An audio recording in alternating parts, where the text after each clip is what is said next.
Hey everyone, hope you're all having a great day. Welcome back to another episode of the best mods of the week in Baldur's Gate 3's Mod Manager. Got a lot of cool stuff here today, including the Vestiges of Divergence from Critical Role, the Goblin Hunter set alongside many other great armor sets. We also got dice as a weapon, new subclasses, fixes to classes in the game, and a lot of other really fun stuff.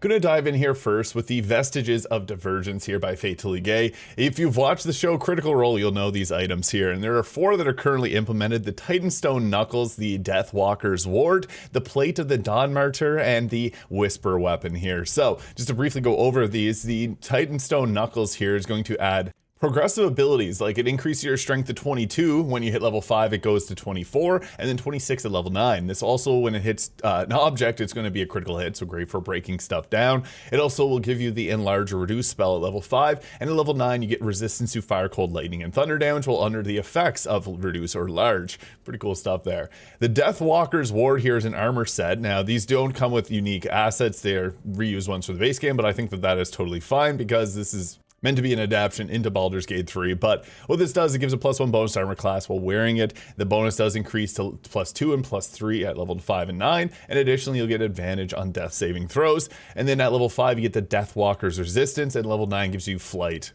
And I'm sorry, sports fans, I can't tell you what Deathwalker's Resistance does because the passive just lists that it gives you it at level 5 here, and there's no notes in the mod itself, and it doesn't give you a passive. The Dawn Martyr Plate has a higher armor class that also scales up, and whenever struck by a melee attack, you can do fire damage on the attacker, and that scales up as you level up, and also you get kind of like a Phoenix-style heal whenever you get downed. And the Whisper Dagger here will frighten targets if they fail a wisdom saving throw. They can only be frightened 1 time, which I think is really fair. It also has damage that scales up. It currently does not work. It's listed in the patch note there. As well, you can also throw this weapon and teleport to the whoever you attack. So yeah, I just want to highlight this mod as it released last week, right as I dropped my video and someone commented about it. So I just want to highlight that there. As I know some people might find that very interesting. But next we got another Scurvy outfit mod here with the Goblin Hunter Set. I think that this one looks amazing here. So like Scurvy's other mods, it is a progressive, or it does have different, actually no, that's my bad. This one doesn't have progressive abilities, but it does have some abilities on all the weapons like there are other ones here. So you get a riposte with the Goblin Hunter Sword. The boots will give you increased jump distance and diving strike, additional strength, dexterity, and martial exertion.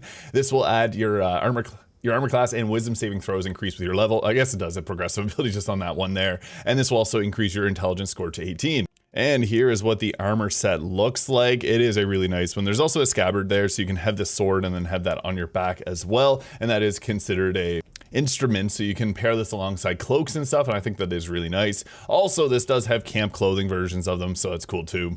And this is what it looks like on body types 2, and there it is on body type 4, Minsk strumming away. And it's fully dyeable too, which I always appreciate. So that is the Goblin Hunter Set here by Scurvy.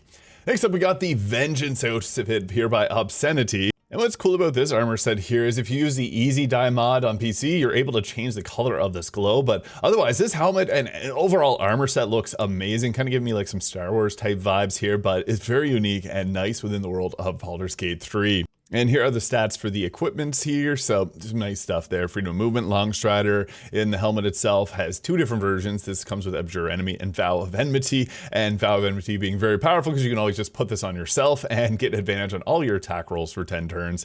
But there's also a different version, the version 1 and version 2 here, depending if you're using a glowing eye mod or not. So yeah, they got other versions. And then there's also just a crown version here if you just want to have your character's face out, just like that. I think this is a really nice armor set. I also love the weapons that come with it. The Absolution here, which whenever you take on an enemy, you get a bonus action, and on hit, the target must do a DC 13 con save or become ruptured, and it also gives you improved critical hit chance. And when you have it in the offhand, you also add your ability modifier to it. So pretty cool stuff. There's 2 different versions with the Absolution and Anathema here. So yeah, that is Vengeance by Obscenity, but we also got a couple more here. The Phantom of Runes, and this is the outfit you saw in Shadowheart at the start. There are 2 different versions of this outfit. They got some really nice shots here of it too. And it is a really nice looking outfit here. So this is one version of it with the lace kind of outfit here. And then there's also a version here that's a little bit more summer friendly. So yeah, you got a couple options. I really do like this. And they do have a camp clothing and an armor version here with different abilities here, like giving a bonus to initiative rolls here, when your obscured attackers will get additional 1d4 damage whenever they attack you. You get the shield spell. You can deal additional necrotic damage and a +2 to armor class when you're not wearing a shield or wearing armor. So yeah, really nice passives from base game armor on these here. And you got a full set of this stuff here. So if you want to go with this version here, that's got I guess you got both these versions, and you also have fishnets if you want to use them. So yeah, there's lots of customization. You can break it down. You can just use the fishnets or you can just use the boots. You got lots of options with this mod. I was going to show this mod a little later. The Wild Witch is delayed here also by Obscenity. And here is what the outfit looks like. And you also got a few different types of, if you're looking for bracelets, so they come with 3 delightful accessories here. Come with the Thunderous Convergence, my favorite weapon in the game. So it's kind of hard to show this one, but you guys get the idea.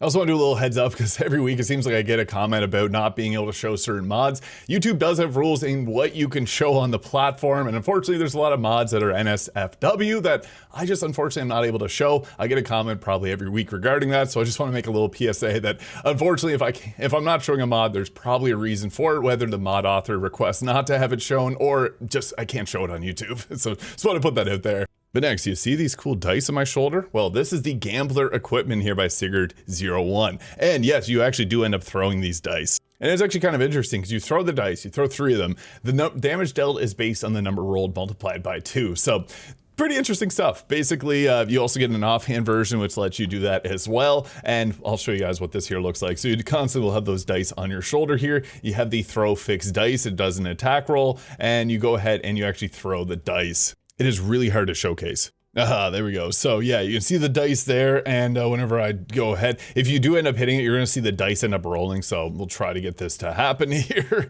Yeah, lots of misses, Shadowheart. Oh, come on. There we go, okay. It's very quick. Yeah, that was kind of hard to showcase, but you guys get the idea. You throw dice, the dice roll out, and it has that effect that you see there by Sigurd01. Next up, we got the Sword Sigil Sorcery Subclass. Say that 10 times fast. D&D 5.5e all in one. This is by Christic Knight here. This is only usable if you have the D&D 5.5e all in one Beyond mod. Your game will crash without having that installed. And I just unfortunately had to uninstall that mod, so unfortunately can't go through this too much in depth because the 5.5e is causing crashes on my game. So yeah, I still will give you guys an update on what this brings because there are some cool things like the new sword sigils here. And again, I just don't want to miss out on any of these mods that some people may be interested in. And unfortunately, these mod videos end up taking tons of hours to do. I try my best to try and showcase everything possible, so I apologize. Some fun abilities though, like Seeking, which lets you use a sorcery point to reroll an attack roll with your bonded weapon that you get from this, and you can also transmutate the spell. So when dealing damage, you can spend 1 sorcery point to inflict a condition related to the element choosing. Kind of like the other type of transmute spell, but really fun. You also get an extra attack at level 6, and you get to choose 2 sword sigils at level 3 and additional 2 at level 6, 9, 12, and 14. And you also get medium armor proficiency alongside light, and you don't get disadvantage on spell attack rolls at close range. So if you're playing with the D&D 5.5e, this is a fun one, as I'm always a fan of the melee spellcaster hybrids, much like the Bladesong Plus mod here for blade singing tweaks. This is by Control Freak. I think this is nice because Bladesong, the climax is kind of weird.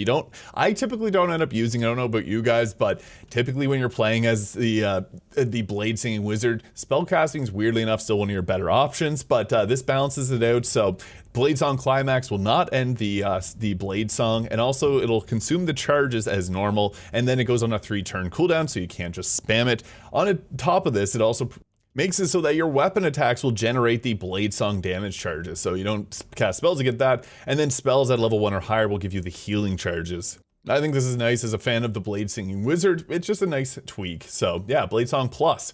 Next up, we got something Darkside beta release here by Livak Ariana here, and you can imagine what's the theme of this one. Dun dun dun. Yeah, so cool. So with this, you get the classic Don't Fuck with Obi-Wan pose here for body types 1 and 2. Episode 4 poster. You also have the fight together. Force choked, Vader choke there, and you are no one.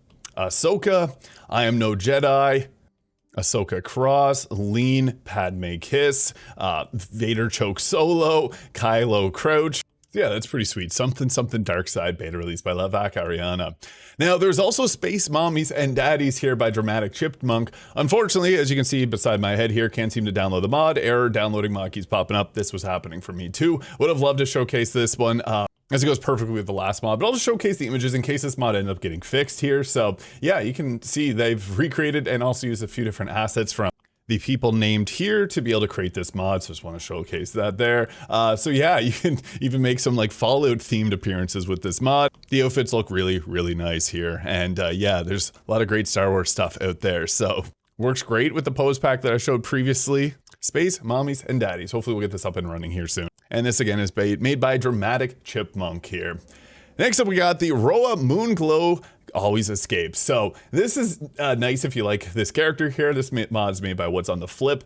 Now this is a mod that makes it so that she does end up escaping, because typically whenever you get to Act 3, she doesn't always escape. And this allows you to then see her big scene in the guild hall. So yeah, that's kind of cool. It also makes it so that her replacement, Friel, will also always escape too. So yeah, if you're looking for something that just, I like these type of mods that change up some of the base game things that happen and make it a little bit easier for players to see certain types of content.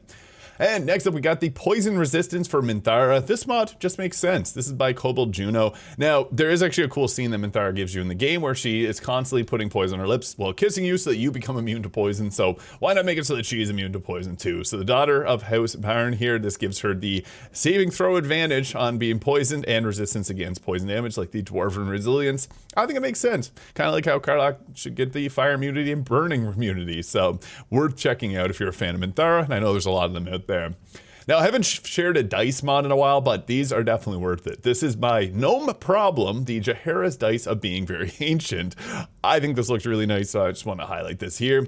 And I'm not going to spend too much time on it, but we also do have another dice mod by them, the Dame Aylin's Dice of Boot Crushing. Another really nice looking dice mod here, so if you're just looking for something to add new to the game, this is a cool one. You do see the dice quite a bit in this game, so yeah, 2 new dice mods here. Now moving on to Nexus mods, we actually have some really nice stuff here with no more mod warnings. Oh my goodness, this is amazing, by Mazel23, who's made a lot of really cool mods. I also just want to quickly highlight here, because I actually did a video on one in the past, their rangefinder, which lets you see the range of your attacks plus all the different benefits. They also like a photo hub, a journal mod, and a lot of other really sweet things. But their latest and greatest, the no more mod warnings. Yeah, how many times have you seen this? I've seen it hundreds and hundreds and hundreds of times. So yeah, this just makes it so that you don't have to see that. Automatically close out those 2 mod warning lists so whenever your mod load order does not match, which mine never does. So yeah, I think this is really nice, especially for those that use lots of mods. Next up we got, you probably noticed the Props to You Neon Dreams here by Obsessed. Why yes, this is such a cool mod. Look at all these glowing amazing things. You probably were wondering what the heck is going on. Well, these are props that you can download and you get in your inventory here. So just going through and you get, there's like 75 of them. There's a few different categories like Neon Nature here, so I'll just drop some of these down on the ground to give you an idea what they look like. There's also a Sparkler as well, and there's the Orb, so I'll drop the Orb. Yeah, it's huge. This Las Vegas Orb, it blows up, glowing. You also have like these cute hearts, the bear there, lightning bolts, a lot of really sweet stuff. The moon, you name it. This is great. And also, this is another one that we have a mod with an associated mod photo pose pack. So there is the Neon Prop Poses here by Canicorn. I hope I said that right. But yeah, you can see here, they actually match up very well. Some sausage on a stick on a flamingo. So yeah, this will pair well if you're using some of these glowing neon appearances here. And I gotta say that they look really nice. And you can get real creative with these, so highly encourage you checking this mod out. Lots of fun stuff. That reminds me of the intro to Shrek. Wow, beautiful, beautiful, beautiful. The creativity, it knows no bounds. This is seriously amazing. Neon Prop Poses by Lycanicorn. And next up we have the Yuan-Ti Purebloods Redux by Tepgoon Set. And this is a take on the new Wizards of the Coast Yuan-Ti Pureblood appearance and looks amazing. So got it here loaded in. You get Poison Spray level 1, Dark Vision, Poison Resilience, advantage on saving throws to avoid it, and resistance to the poison damage, and advantage on saving throws against spells. Pretty strong there. But on top of this, you got these like amazing amount of character creation options. So let's go through some of the heads here, which you may recognize with this new cool appearance. But you also can change the color too and make this exactly how you want it. So you can see it is very vivid in how it's going to impact the appearance of your character. And I gotta say, this is so cool to see within Baldur's Gate 3. Absolutely love this. And the tones of green have a lot of variation between them. So yeah, if there's a certain D&D character that you want to recreate in Baldur's Gate 3, now's your chance. So yeah, great adaptation of the Yuan-Ti Purebloods here by Tepcoon Set. And next up we got the Fatebond Approval Rating Reforged mod here by CL.